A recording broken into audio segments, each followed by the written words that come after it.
got to be kidding me. This is another spam call. Hello? Good morning. Is this Stevie? Yeah. Oh, good. I'm so glad I could reach you. This is Pastor Roberts. How are you this morning? Pastor Roberts. Good morning. How did you get this number? I Googled it. Wasn't that difficult to find, really. Fantastic. To what do I owe the pleasure? Well, I got a call from the sheriff's department this morning. It appears the church has been vandalized overnight. I hate that this is how we're having to reconnect, but I think it's important to try to get to the bottom of this incident. And you called me to accuse me? No, heavens, no. I just figured with your history, you might possibly know who is responsible. With all due respect, sir, this is BS. I haven't spray painted, egged, or TP'd your precious church since I was a teenager.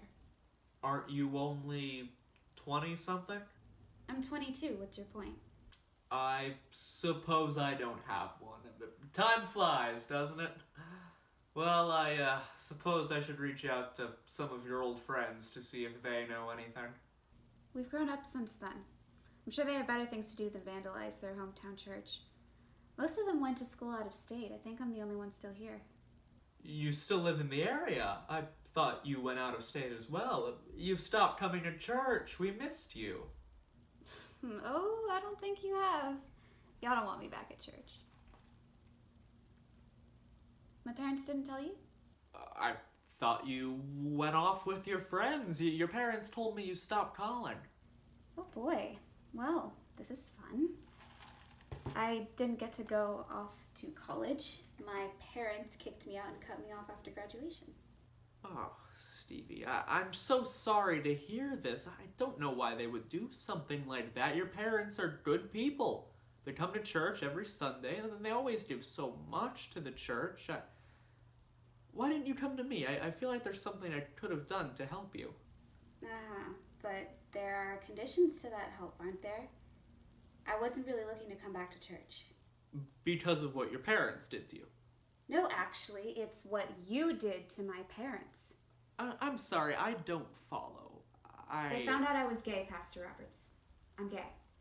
And you haven't exactly held the front doors open for people like me, have you? I see. Well, that's rather unfortunate, but there are things we can do about this. Homosexual desire is similar to the desire that drug addicts face. It can be fixed by the grace of God and by some... No, actually, it can't be. I spent years begging God not to let this happen to me. I was disgusted with myself to the point of mental illness by the time I gave up on asking God for help. Either he made me this way, or he gave up on me. Personally, I think he made the world and left us all to fend for ourselves. That can't possibly be. The Bible was written by men of God long after creation. It gives us instructions on how to lead our lives. He guides us with his word.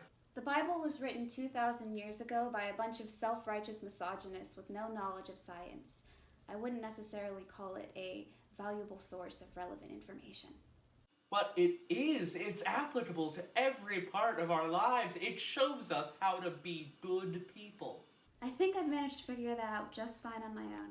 I've picked it all up from the kind and loving people I surround myself with. You don't give humanity enough credit. It's our history that got us to where we are today. The church has always been a big part in the development of the world and morality. Are you referring to the Crusades? Imperialism? The Salem witch trials? You people can justify anything if you say you're doing it for Jesus, huh? Start a war, take people's land away, beat up a gay kid, let your kids get preventable diseases. Stevie, I sense a bitterness in you. Is that right? Look, I realize some of the things I said about homosexuality in service were hard to hear, and I regret that they made your parents so hostile when there are other ways the situation could have been handled. But I believe that this church is doing good for the world. I believe that the Bible is correct, that it is good. You can't prove something is good just by saying it's good. Of course you would think that. You've built your entire life on it. I suppose I can't really prove anything at all. I'm walking in faith. I'm doing what I believe to be right. I try to be a good person. To do the best that I can. I think that's all we can do as human beings. Have faith in what we do. I have faith in what I'm doing too. It's different than what you believe, but I'm also sure that it's right. Do you know what I do for a living? I manage a homeless shelter for queer youth. There's a community center here too. It's a safe place for young people to go to feel safe being themselves, or if they don't have anywhere else to go. We don't try to change them or tell them what to believe. We accept them with open arms, help them start a new life for themselves without shame and hiding. That's why I didn't go to church for help. I was tired of hiding. I'm gay.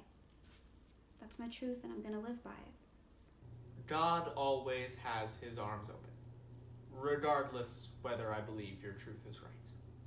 You know, I may not believe in God, but there are plenty of kids at the center that do. And it would be really validating if a preacher came to talk about the love and acceptance that the church has to offer. Is there a world where we can just agree to disagree? I suppose I could consider it. I'm not sure how the congregation would feel about that. Y'all are way too obsessed with LGBTQ people. It's like sifting through the Twilight series for queer subtext. There is none. The Bible barely even says anything remotely gay. You know, 2 of the kids at the shelter have parents that go to your church, and there are plenty more that hang out at the community center. They don't feel safe in their own homes. Really, I don't see why they should feel unsafe. If they would just come to me, I could heal them. They could be at peace. I don't think you understand, Pastor Roberts. They're scared of you too.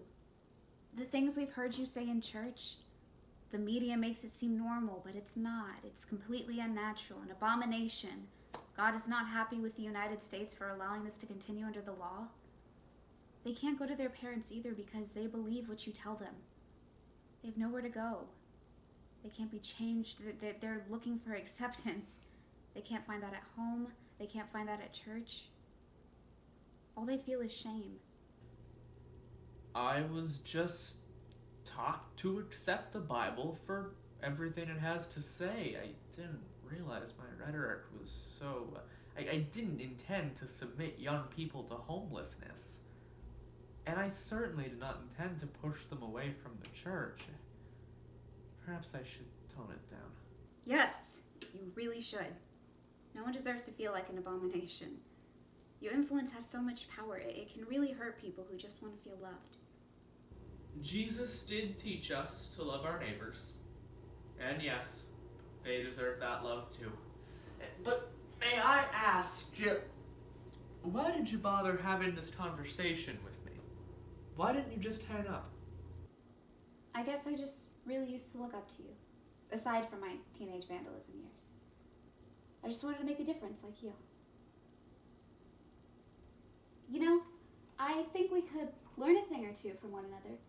I could send you a podcast and help me come to terms with my identity back when I was contemplating religion. You spent a lot of time preaching to me. Let me show you a piece of my world. You know what? I'll give it a listen.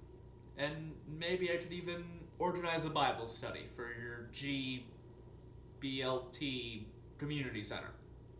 Now we're talking. Good luck finding the vandalism culprit. Maybe I could get a few kids to volunteer to clean it up this afternoon? Thank you, Stevie. Do you think perhaps we could continue this conversation over lunch sometime? Make it brunch and you have a deal. You have my number. Have a good day, Pastor Roberts. You too. God bless.